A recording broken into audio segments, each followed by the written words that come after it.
We are up to chapter 5, Mishnah number 25. This is a very fun and interesting Mishnah. It's got lots of gold, amazing ideas. I love this Mishnah, maybe my favorite yet. Hu haya omer. He used to say, the author of the previous Mishnah, Yehuda ben Tema, is the author of our Mishnah as well. What did he used to say? Ben chamesh shanim lemikra. At 5 years old, that's when you begin scripture. Ben eser shanim lemishnah. At 10 years old, begin studying Mishnah. Ben shlosh esrei. At 13 years old, lemitzvos.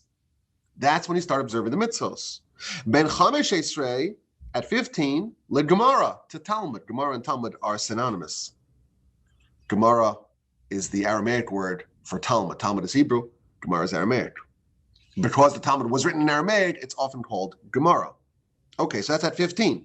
Ben shmona esrei l'chuppah. At 18, that's the time to go to the chuppah, to the wedding canopy. Ben esrim lirdof. At the age of 20, it's time to run, to pursue. Ben shloshim at 30, lekoach, to full strength. Ben arbaim at 40, libina, to bina, which is a word of understanding. There's various different kinds of intellect, chachma, bina, das, etc. Bina is understanding, and that is when you arrive at 40, you have understanding. Okay. Ben chamishim le'etza, at 50 for etza, which is counsel or advice. Ben shishim le'zitna, at 60, zitna means old age. And at 70, le'seva, which is a ripe old age, which is like kind of a good old age. Ben shmonim le'gvura, at 80, it's for gvur, which is strength. And ben tishim at 90, le'suach. Suach means, they translate it here as to stoop over, but it might mean other things, as we shall yet see. Ben meya, at 100 kilumes, it's like you're dead. Ve'avar ubatel min olam, and you have passed on, and you have left the world. This is an interesting Mishnah. It's kind of going through the lifetime, the lifespan. If someone lives to 100, a life well lived will follow this pattern. At the age of 5, you are already being reared and trained to study scripture, and then Mishnah, and then Talmud. And then we have this whole lifespan, this kind of overview of a life from 20 to 30. Every decade, there's a new kind of you, a new kind of person, as described in this Mishnah. Now, today, there's a lot of studies to try to improve longevity. And people want to live to 200 and maybe 500. And there's the Methuselah project. Why can't we live to 1,000? Isn't it interesting? Today, it's very common for people to live over 100 and maybe even over 110. In this passage parsha, we read about Jacob introducing himself to Pharaoh. And he's like, how old are you? Well, I'm 130. Why does the Mishnah stop at 100? Isn't that interesting? So I saw in the Maharal, he says something which I think can serve as a fitting introduction to this whole discussion. He says that the reason why it's giving us 100-year lifespan is because this Mishnah is trying to tell us what a person should do over a lifetime. And 100 is the number which is associated with the temple. The temple, the sanctuary in the temple is 100 cubits tall. And when a person is living a life, you're trying to model yourself after the sanctuary. And that's why it stops at 100. Not because the person is bound to die at 100, but this is trying to create a certain structure of a human life, well-lived. The result of that is you're building this temple, this sanctuary, that's going to be a replica of the Temple of Jerusalem. And that's why it's at 100. That's why it stops at 100, because that's really the goal. Not to mean that you're capped at 100. There is a well-known myth or a well-believed myth that people have at the age of 120. People wish other people, live to 120, as if 120 you're going to die. It doesn't say that anywhere in the sources. It is just a misunderstanding of the sources. You can live to 150, no problem, if the Almighty gives you life. Again, we're not guaranteed even another second of life. But there's nothing that says that you have to die at the age of 100 or 120. But because this is trying to indicate to us the objective of life, really, is to make yourself into a replica of the temple. That's why it stops at 100, to hint to you that this is what's being described over here. The temple, of course, was God's sanctuary in this world. In this world, the world that's most distant from the spiritual reality, got to be here. You build a temple, you build a sanctuary, and God will dwell in your midst. That's the pitch. That's the bargain. And with ourselves, building our own little edifice of life, we could do the same thing. And this is the guidance how to do it. An amazing idea. Heaven and the heavenly realm doesn't need to stay in heaven. It could come down here. A person could do that. A person can transform themselves into being a sanctuary for God. Of course, when you start off, you have nothing. You have a soul, you have all the potential, you have all the tools in place. But a person, when they start off, they're completely dominated by the foreign God. We call it the Yetzer Hara. But over the course of life, if you have good training, good mentors, you have access to good tools, you engage in the manual to do this, the Torah, you could bring God into your life.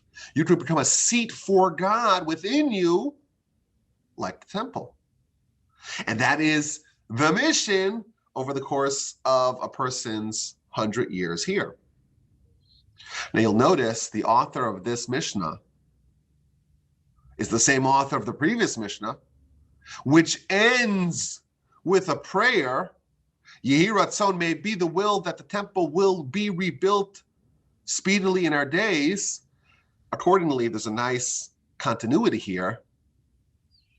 We don't have the temple, and we're praying for it to be rebuilt, but in the absence of the temple, we have the instructions and the framework for how to create a certain replica within ourselves of the temple.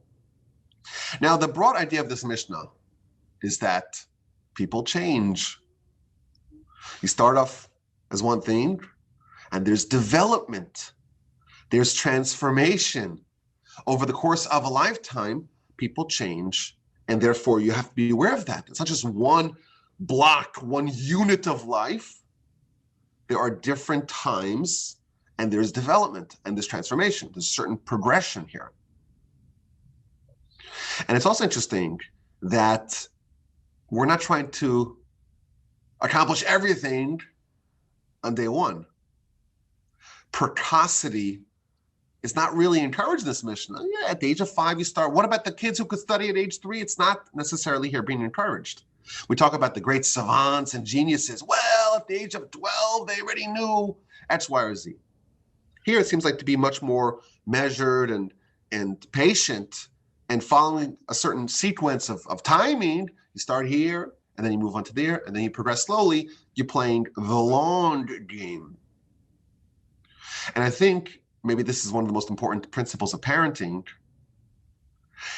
Maybe one of the most important principles is that you have to recognize this idea. It's the long game. We're trying to figure out how to map out a life over the course of 100 years. And the goal is, at the end of the 100 years, you have this edifice, this sanctuary built. You try to build it overnight, it's probably not going to be built really strongly. And a wind comes, and your edifice topples over. It's an amazing idea. There's a certain patience we have to adopt. This is the long game. We're not trying to achieve something overnight. Perhaps this is the central aspect of pedagogy. My grandfather used to always say that parenting is half planting and half building. There's 2 ways you could kind of effectuate something. You could build a building, and a building, whatever you put in the building, whatever bricks you lay, that's what you have. If you don't lay a brick, there's no way that the brick itself will beget another brick. It doesn't work like that. Everything is manual. And everything's done, you could do it really fast. Why not? But a plant, you can't really plant and say, give me a sequoia tree. Let's put up a cedar overnight. It doesn't work like that. You plant, And you really have to wait and really do nothing. And maybe water it a little bit and monitor it. And if we have a deep Texas freeze, maybe cover it a little bit. But it's really hands off. And the development and the transformation happens from within. The tree grows in ways that you didn't even expect.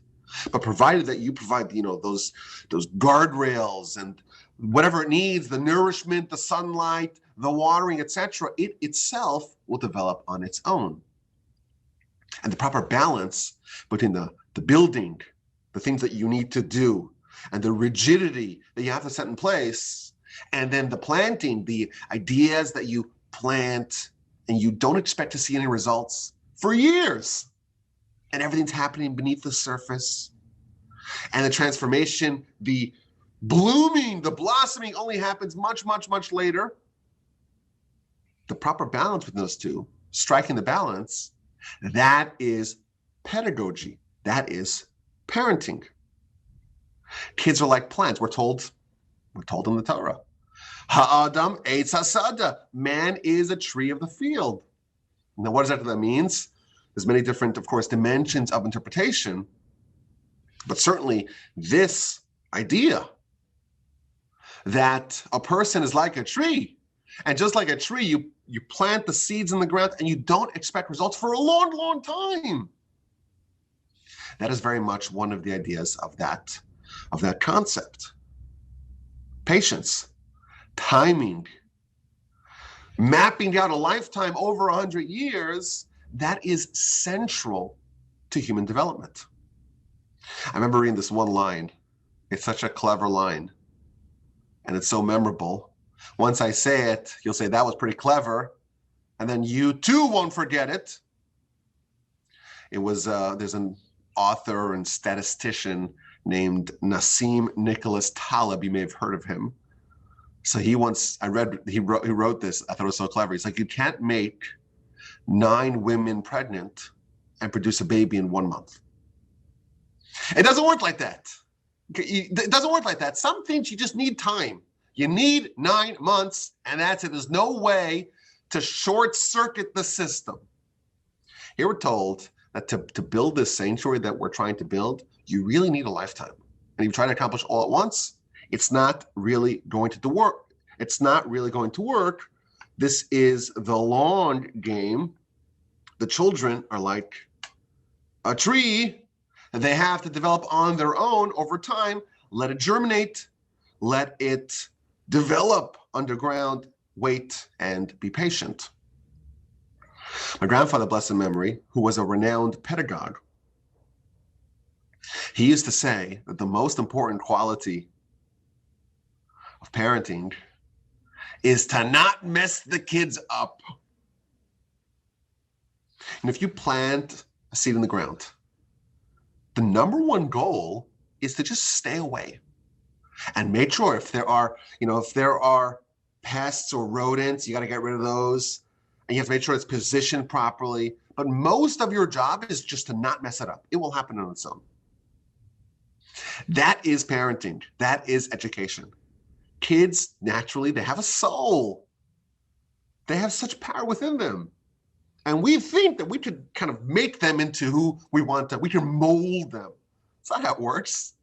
Your job is to not mess things up. And if you don't mess things up, most likely they will emerge and flourish. So my rabbi says, well, if the objective is to just avoid mistakes, why do you need expert pedagogues and educators? Why is it important to train parents? And he said, because if they're not experts, then they will mess their kids up. The goal is mistake avoidance, but most people are just blundering the way through this. They are predisposed to making mistakes, and that's why we need to train parents and educators and pedagogues so that they don't make mistakes. So we have an idea here. Again, this is maybe the most important idea of this Mishnah. Timing is critical for development. We learned this lesson recently.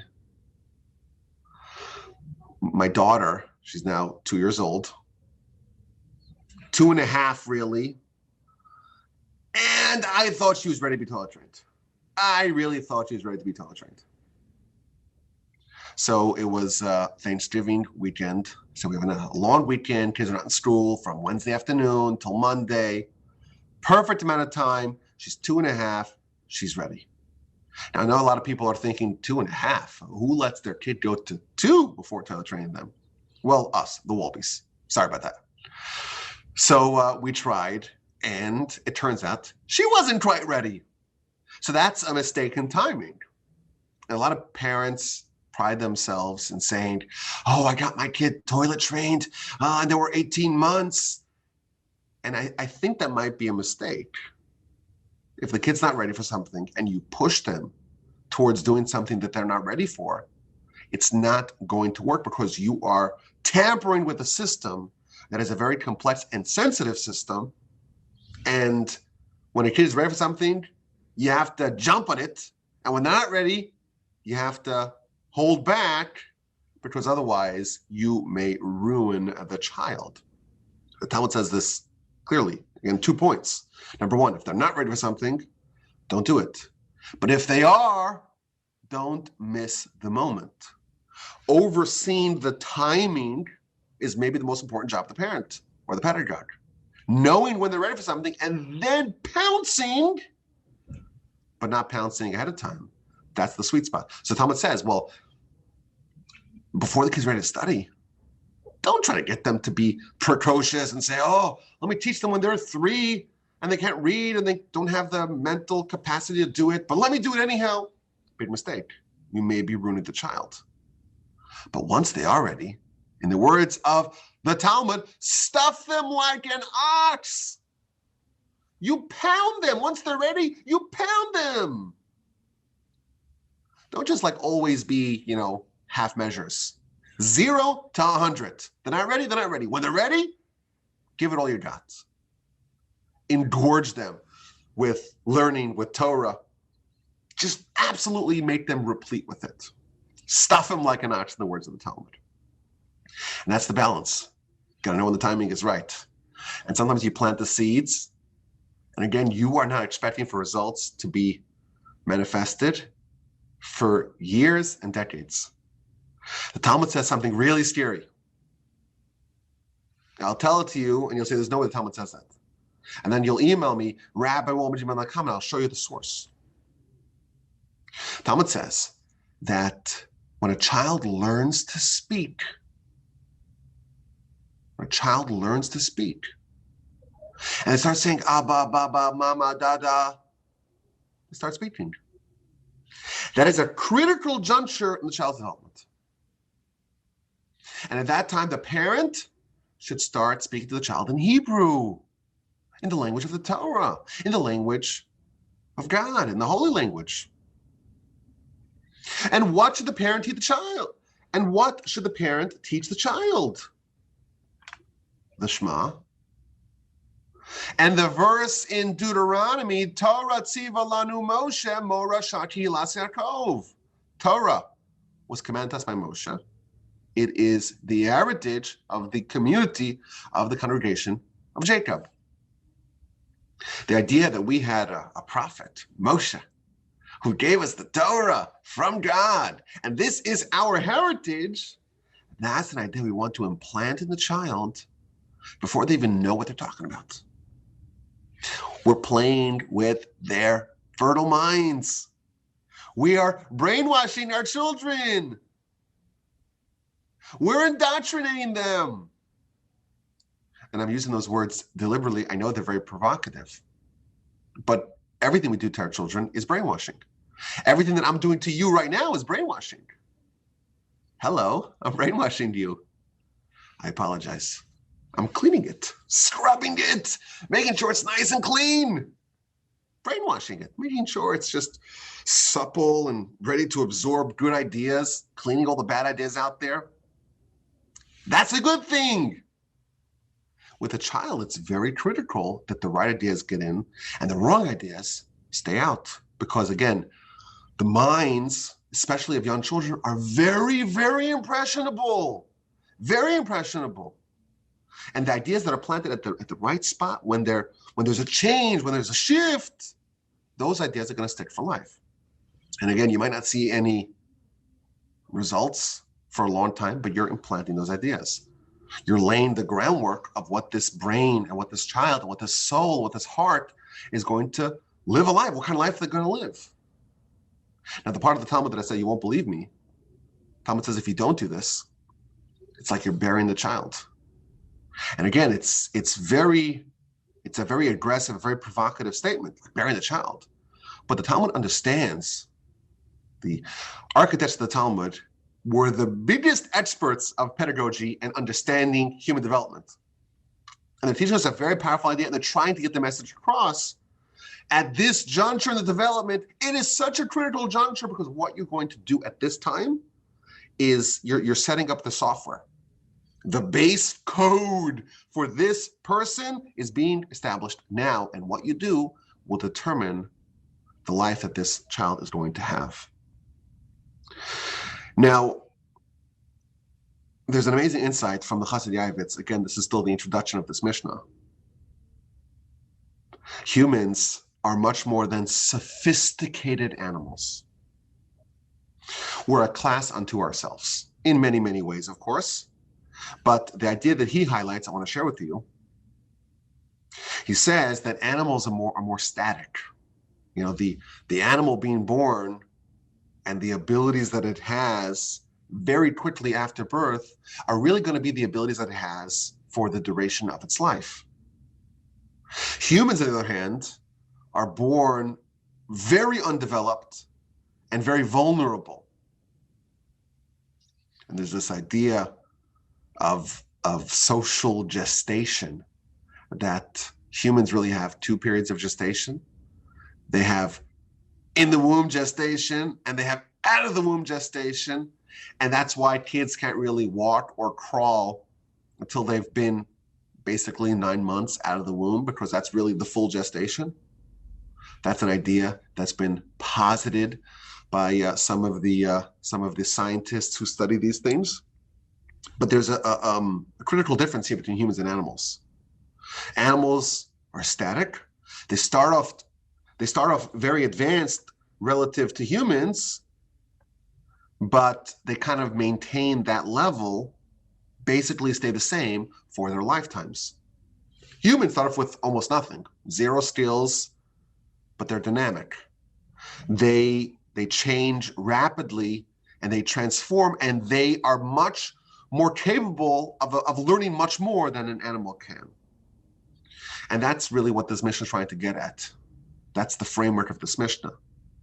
And then he concludes his introduction with a sharp line. The human has the choice. Of course, sometimes the choice is not necessarily done by the human themselves. It's to be the environment, the society, the parents, the family, the community.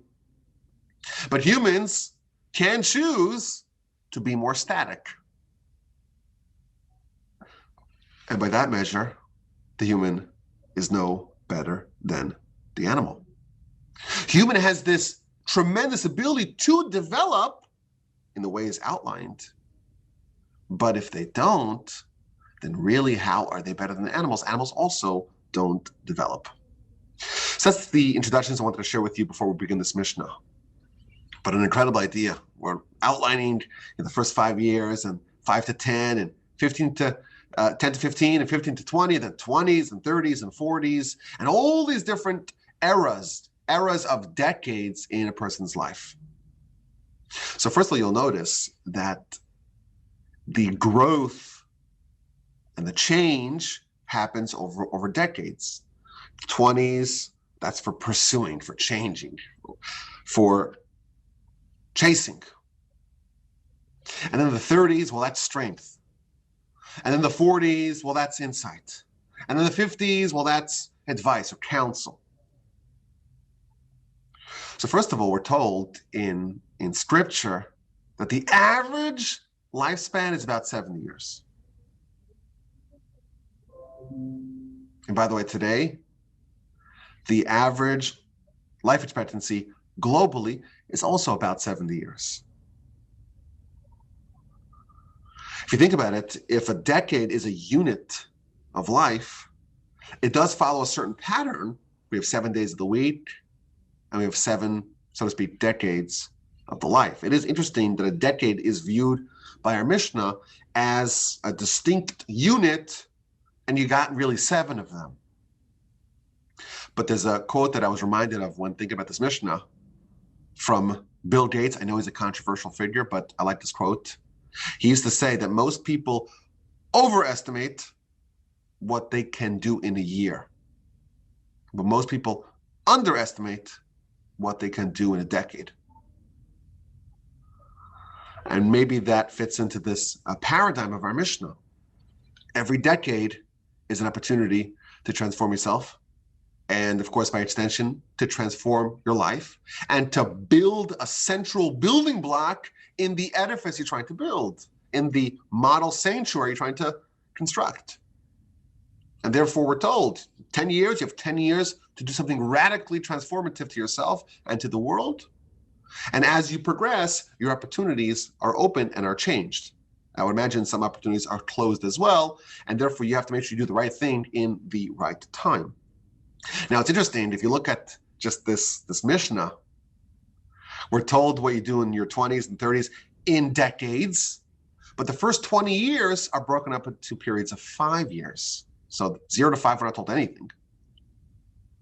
I would imagine that 0 to 5, it's kind of, family time, learning to walk, learning to talk, maybe learning how to read. And then we have 5 to 10, and that's about learning scripture. And 10 to 15, we're told, that's the time to learn Mishnah. Mishnah, of course, is the laws, the canon of the oral Torah of laws of the Torah. And 15 to 20 was 5 years to master Talmud. Why are the first 20 years broken up into smaller increments than the rest of the lifetime? So I saw an interesting Maharal again. He says that the first 20 years are different than the rest of a person's lifetime. How so? So even today, you can't vote. You're not an adult till you're 18, and then there's other things. You can't drink or smoke or something like that till 20. Even our society looks at the age of 20 as a person maturing from a youth, from an adolescent into an adult who can make their own decisions. But he says something interesting. He says that every big change demands a decade. And by the way, one of the reasons why people fail, it's not because they don't have the ability, is because they don't put in the decade. If you want to undertake something, you need a decade. And you try for a month, and it's just not going. That could either mean because it's not the right thing for you to choose, or it could mean it is the right thing for you to choose. You just need to invest a decade. And that's the problem. You see people who are very talented, but again, they expect immediate results, and they invest a month, a half a year, even 5 years, and they don't see the transformative success that they had anticipated, and they quit. And they go on to something else, and they go on to something else, and they go on to something else. Here we're told, you need a decade. Now, you should be seeing a little bit of success. This is, we're told also, again, the sources, this is not me speculating here. You should see a little success after 5 years. If you don't see even a little bit of success after 5 years, then it's time to table that plan. Then it means that the failure was, in fact, in choosing the objective. But if you quit after a month, then it's not necessarily because you've made a poor choice. You might not have put in the hours. So you need a decade. But when it comes to the things that you do in your youth, you only need 5 years. Why? Because at that juncture in your life, you go to school. And at school, the objective of school is to divide the work between the instructor and the pupil. And therefore, the instructor, they invest the 5 years, and the pupil invests the 5 years, and therefore you have a decade. It's just distributed between the pupil and the instructor. So the principle is still true. You need a decade to master anything. But here, the decade is divided between the instructor and the pupil. Which, by the way, another pet peeve of mine.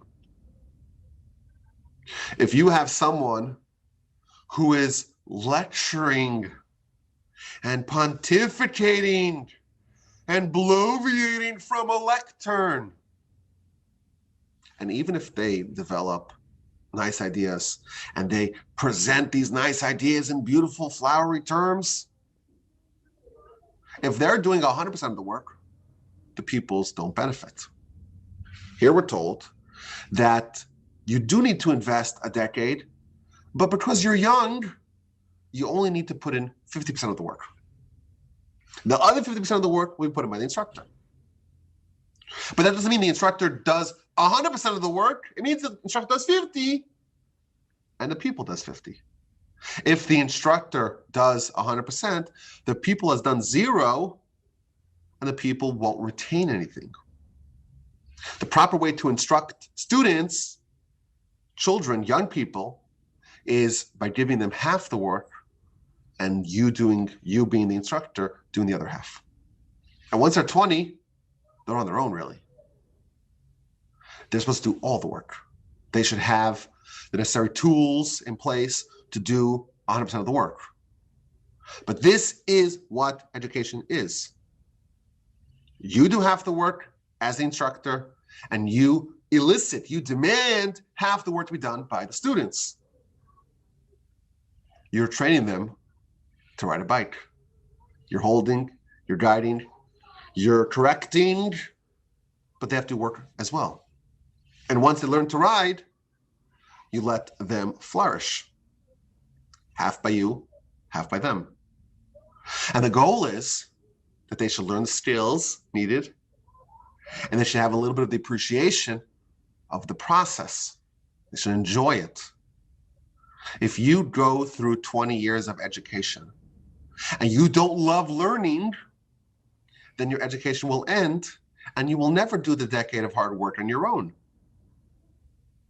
So the goal of these 20 years is 50% is done by the instructor, the guidance, the guardrails, the correcting mistakes, and the other 50% is done by the person themselves, the pupil, and then they're going to learn how it's done, and they're going to develop a taste for this.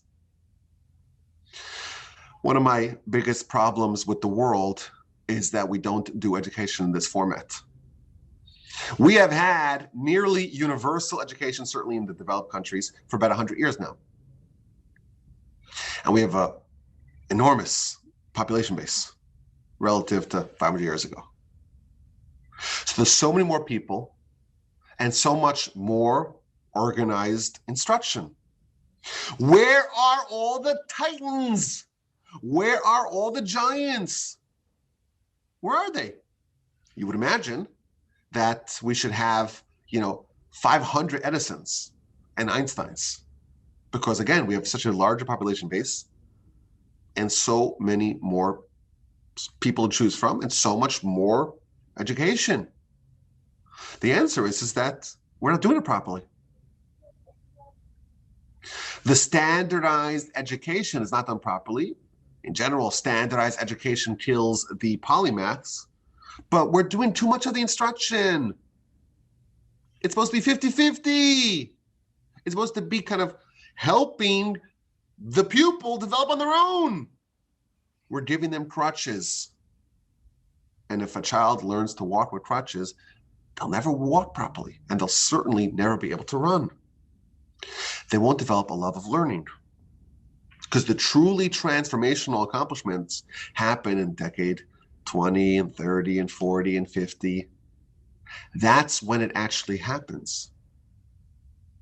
But if you don't have the first 20 years done properly, 50-50, the kids won't grow up to be the Edisons and the Da Vinci's, etc. Of course, I do believe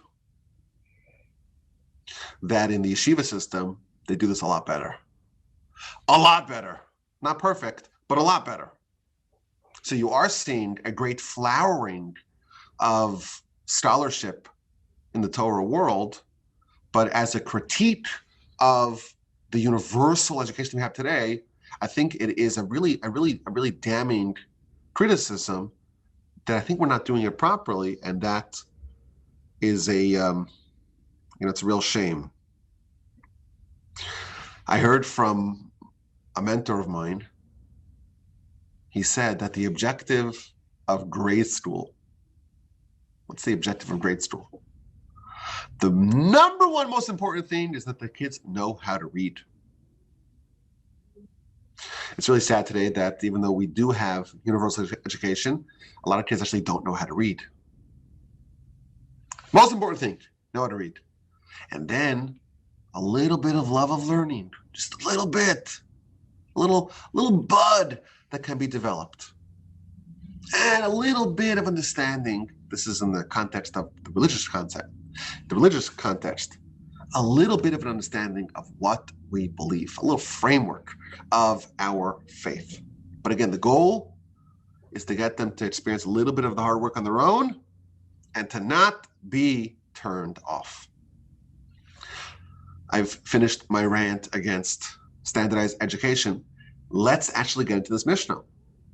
At age 5, it's time to start studying scripture. Why age 5? So the commentaries tell us something fascinating. Man is like a field. Man is like a tree. Man is like a sapling. The halacha is, when you plant a fruit tree, the first 3 years, you don't touch the tree. And in year 4, those fruits are brought to Jerusalem and they're sanctified. But you don't consume those fruits.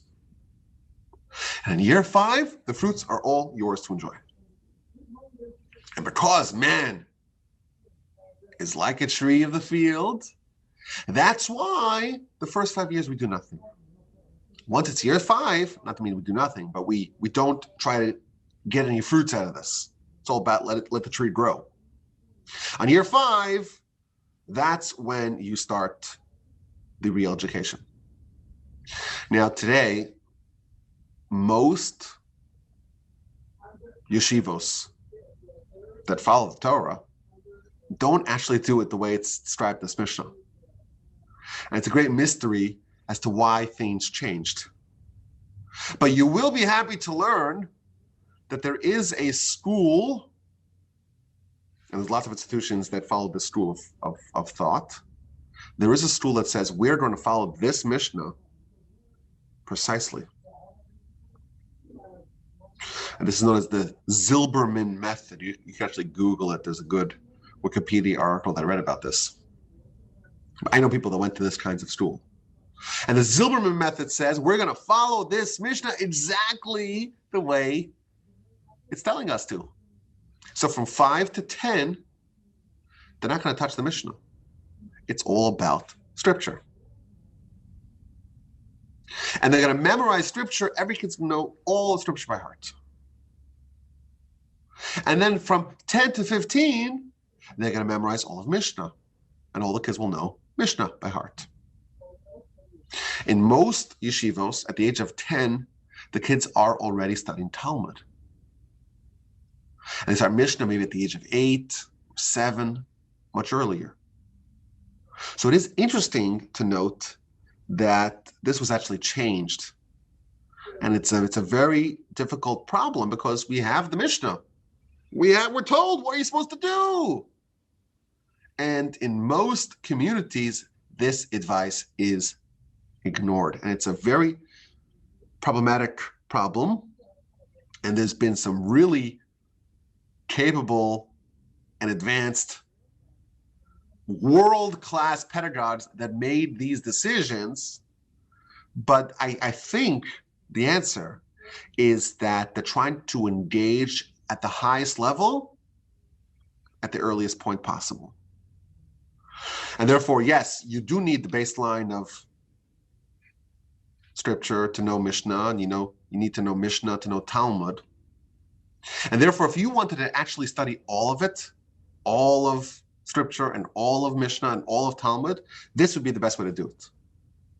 But the objective today is not for complete knowledge. Rather, it is to have them interested. And they should want to study. And the way to do that is to blow their mind. And the quickest way you could get to the point where someone's like, oh my goodness, Torah is incredible. My mind is just in pieces. Totally blew me away. The faster you can get to that point, whatever route takes you there fastest, that's the one you should take. And therefore, they try to say, let's get a little baseline of Scripture so we can get to Mishnah, and a little baseline of Mishnah so we get to Talmud, because that is really what engages a person on the deepest level. And when you have that realization, your life's changed forever. Once you have that, a little dose of that, your life has changed forever, and you will forever have an affinity towards Torah. I think, this is me speculating, I think that is the reason why this was changed. Indeed, it's true. If the goal was knowledge of everything, this is what you would do.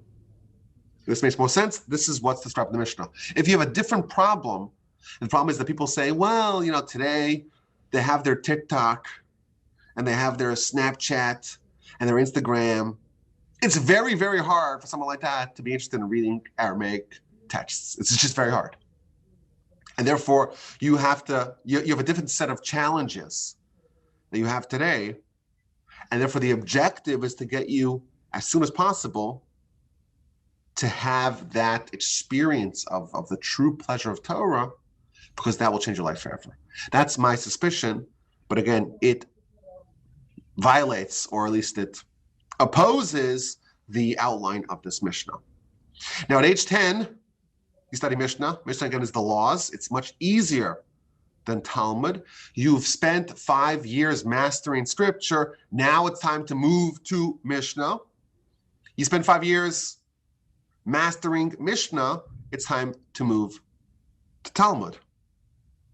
But in the interim, you have, at the age of 13, that is when a person becomes obligated in mitzvahs. Now, according to Jewish law, actually, this is for boys. For girls, it's at the age of 12. They mature faster, and therefore they are incorporated into the obligation to adhere to mitzvahs at a younger age. Now, why at the age of 13 for boys? Why is that the juncture where they become obligated in mitzvahs? Now, of course, everyone agrees it is a very good idea to not just start at the age of 13. You gotta start much younger, so that way they get trained. But the point in time where they become bar mitzvah, bat mitzvah, 12 and 13, a girl is 12, a boy is 13, that is when they're obligated themselves.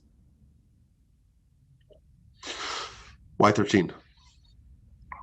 So the basic answer is that at this juncture, on average, children hit their puberty, and that is one definition of adulthood. And the sages estimated that's around 13 for boys and 12 for girls. Apparently, even today, girls mature faster. And to me, this is really interesting, that one of the definitions of adulthood is the ability to procreate. That's when you become a person on your own, which kind of has a certain degree of responsibility to it. You are responsible, you are capable. The Almighty is showing you that you're capable of actually being responsible for another human. Of course, bad advice. And we'll talk more about marriage and parenthood a little bit later. But there is a juncture of development at 13. Now you are an adult, and now you're responsible for the things that adults are responsible for. But Rashi says something that kind of blew my mind. Rashi says that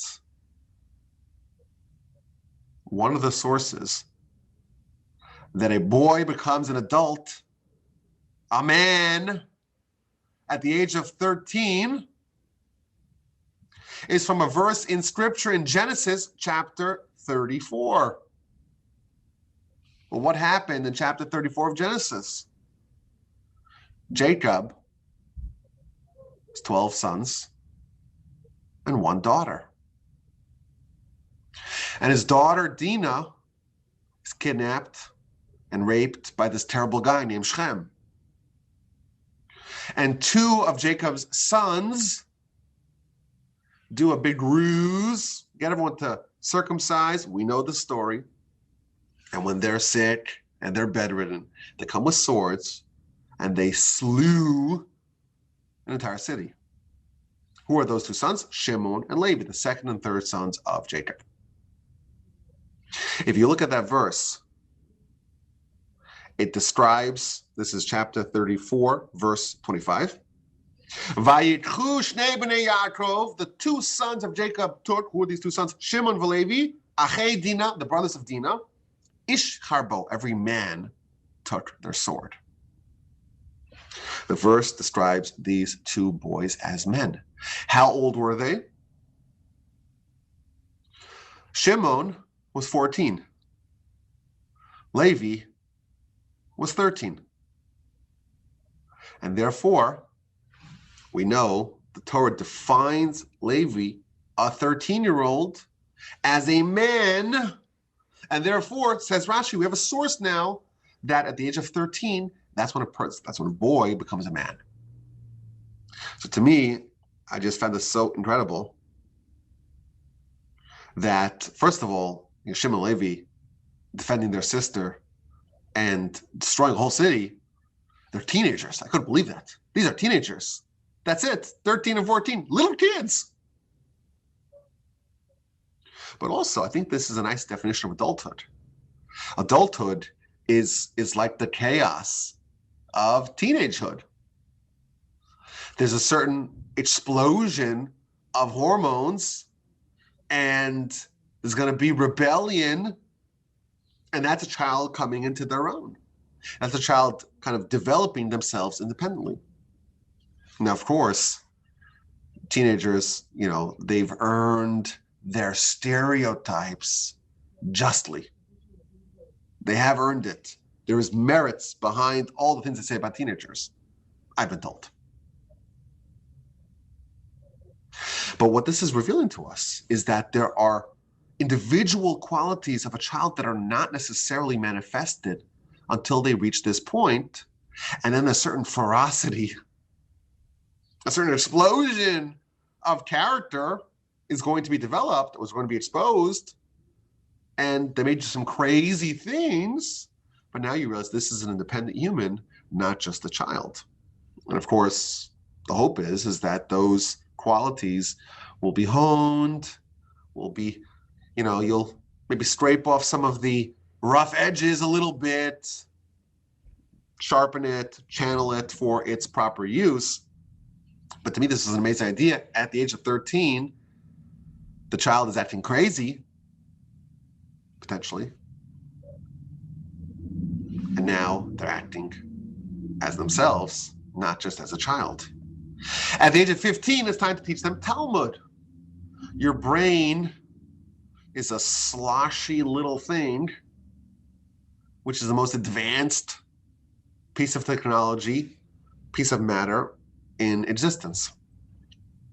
But unlike other advanced and complicated things, and the amount of it, by the way, that we know of how it actually works, it's like a tip of the iceberg.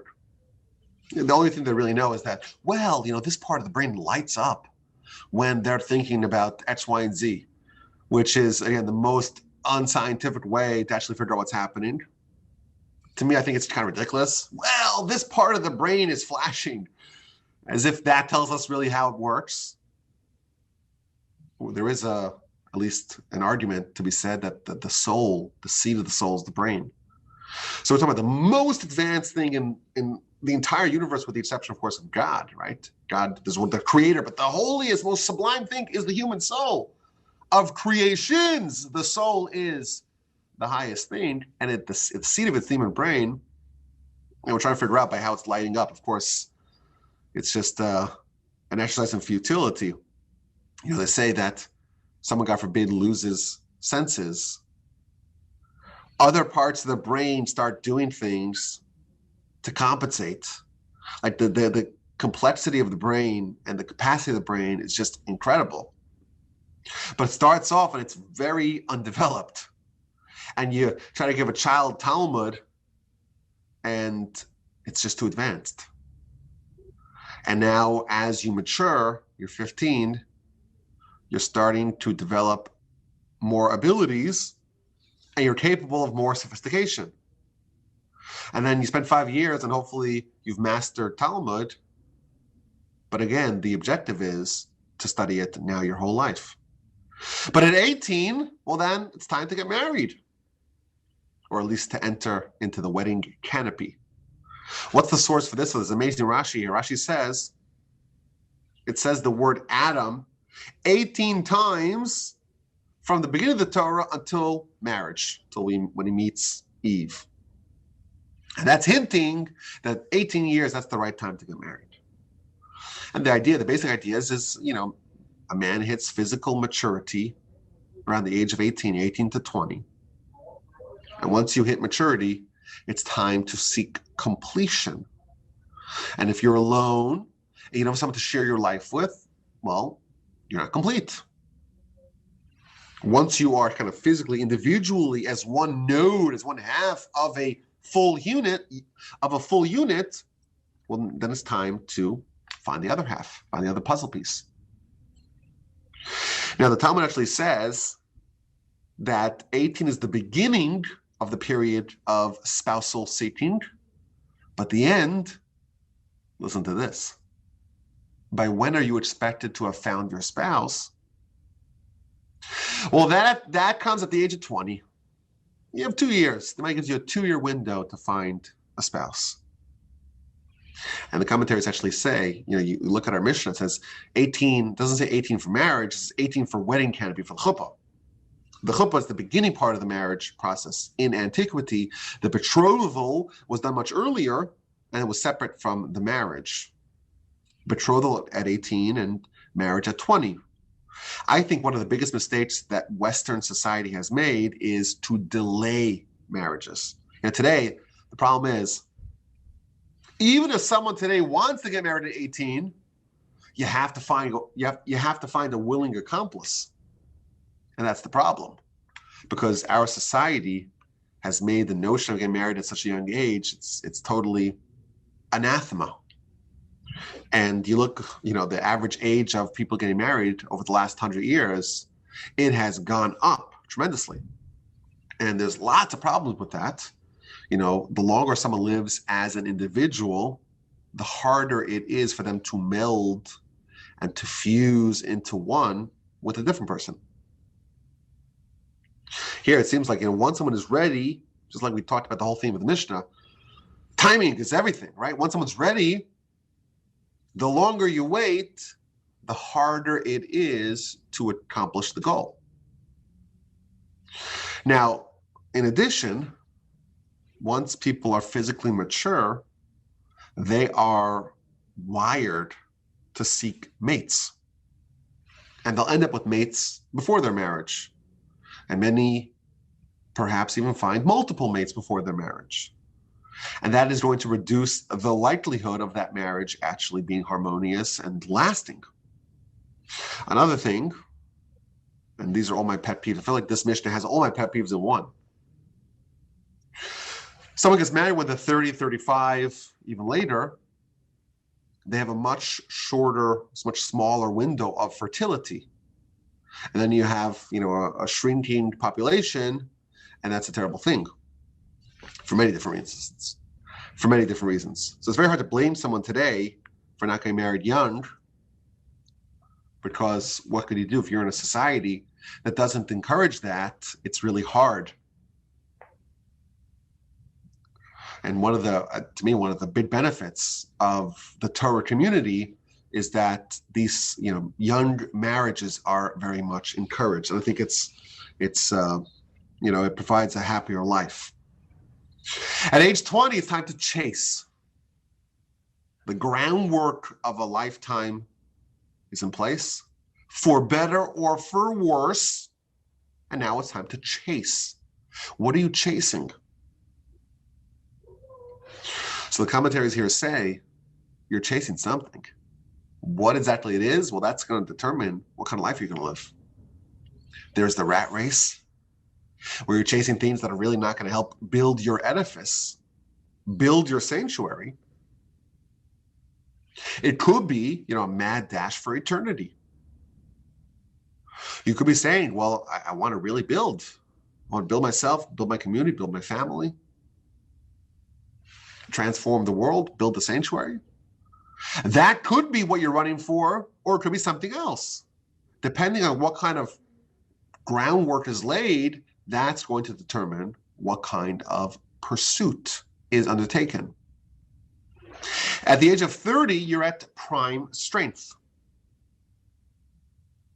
The commentaries here note that the Levites would begin to carry on their shoulders the vessels of the tabernacle at age 30. Age 30 is when you have your full strength. I think even baseball sluggers peak at the age of 30. My grandfather used to always say that age 30, at that juncture, that's the age when someone needs to have direction in life. You can experiment a lot, try things out beforehand. But once you arrive at 30 and you don't have a direction, that's a problem. You got to make a choice, see what you want out of life, and go pursue it. You have, 40 years or maybe even 70 years to try to accomplish that. At age 40, it's time for insight. What's insight? Insight, those are the ideas and the understanding that are indirect. The way it's described in the literature, lehavin davar mitoch davar, to understand something from something else. It's when an idea gets absorbed and the essence gets separated, so to speak, from the wrapping, the garment of the idea. Now, the commentators here say that Moshe, at the end of his life, he tells the Jewish people, I've been with you, I've been teaching you for 40 years. And up till now, you don't really have an understanding of what I'm saying. But once you are at this point, if you've been studying for 40 years, now you are beginning to understand what I'm truly trying to convey to you. Says the Talmud, a student doesn't fully understand their teacher until they've studied and had the ideas that they've been studying percolating within them, within their head, within their heart, for 40 years. Only then will they begin to understand the insight of those lessons. You chew over something for 40 years, you're opening up portals of insight. In 1976 and 1977, my grandfather, bless his memory, unveiled a series of lectures which codified the principles, the foundations of his teacher's Torah. And his rationale for this was that 40 years ago, my teacher passed. And I have not stopped turning over and studying and chewing over all of his Torah. I've spent 40 years on it. And now I'm going to present to you my insight, my findings. Kind of an amazing idea. 40 years after his teacher passed, he never stopped. Turning it all over, studying it from every angle, ruminating on those ideas. And then he presented his findings and actually wrote a book on it, the principles that his teacher actually was trying to convey. At 50, it's time to give advice. Now you can become a mentor. It's not quite retirement age, but it is transitioning to a new phase of providing counsel and advice. At 60, well, that's old age. Old age has a very negative connotation. But the commentaries, they offer a completely different view. A zaken, which is an old person, is another way of saying a wise person, a person who has acquired wisdom. That's the definition of an old person, of a zaken. Zeh shekana chachma. And the idea being, this is from the Maharal, as a person's physical capacities begin to decline, commensurate to the decline of their physical capacities is their increase of their mental and intellectual capacities. Wisdom is like fine wine. It improves with age, provided that the person is someone who has been using their brain.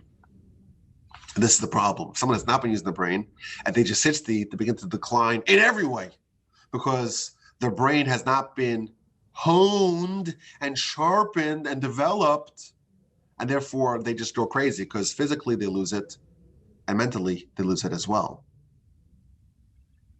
There's an amazing Talmud, the book of Shabbos, page 152, about aging.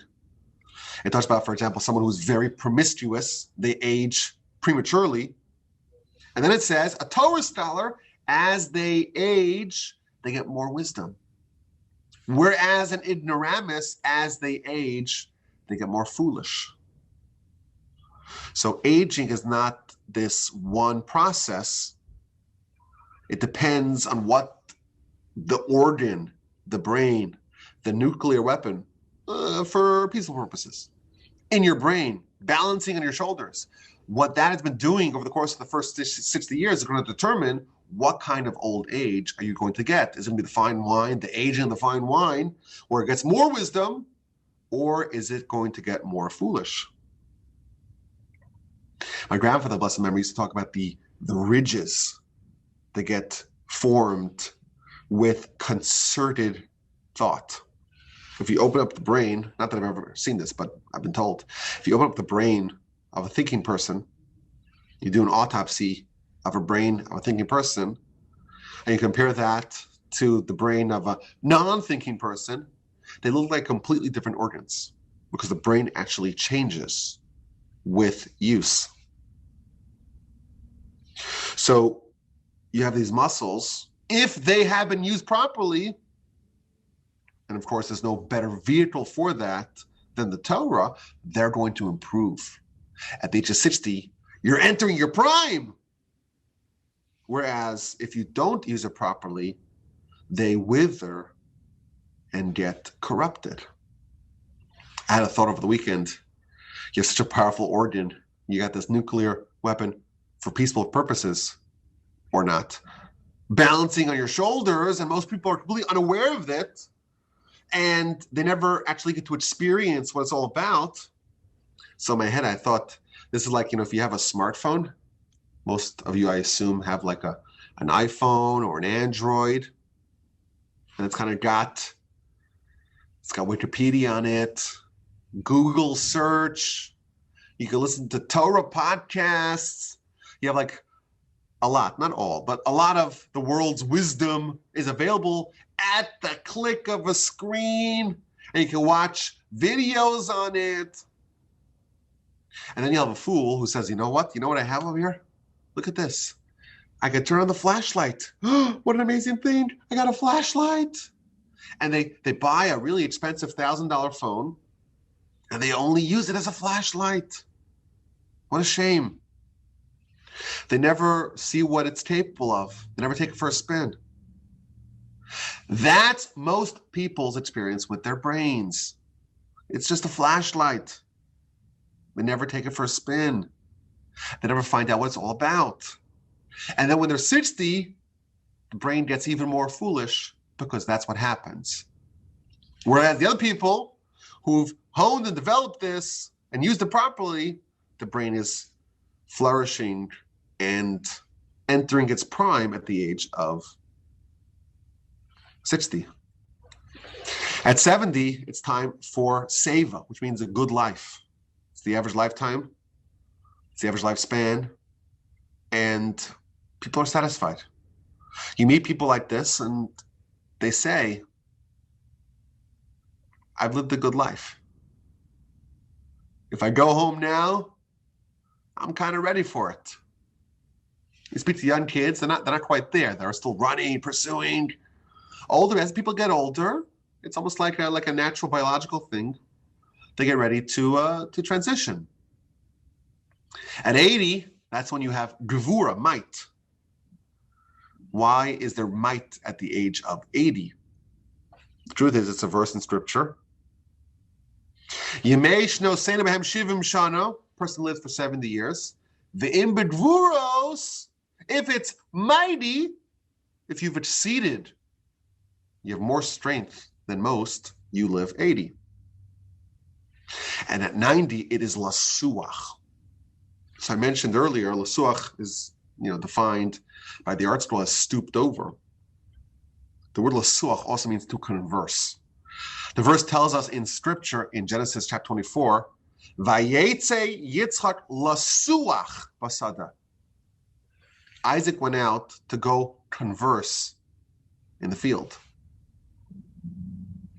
Says Rashi, conversing is another word for praying. We are like the Eskimos. The Eskimos have 7 words for snow. Have you heard that? For us, it's just snow. In Texas, it's like, hey, look, here's a picture on Google. This is what snow is. But the real Canadians, the real people live in the northern part of the country, they know of something called snow. But the Eskimos, they have all kinds of different names of snow because not every snow is different. There's the slushy snow, and then there's this snow and that snow. You want to build an igloo, you got to have this snow and that snow. You've heard this idea. Eskimos have 7 names for snow. Jews are like Eskimos when it comes to prayer. But we don't have 7 names of prayer. We have 10. There are 10 different names for prayer. There are 10 different names for prayer. And one of them is lasuach, to converse. When someone becomes so familiar and so close to God, they're chatting. You're chatting with God. If someone has worked 90 years and they're almost finished kind of wrapping up their sanctuary, their relationship with God is so close and homey, it's like a conversation.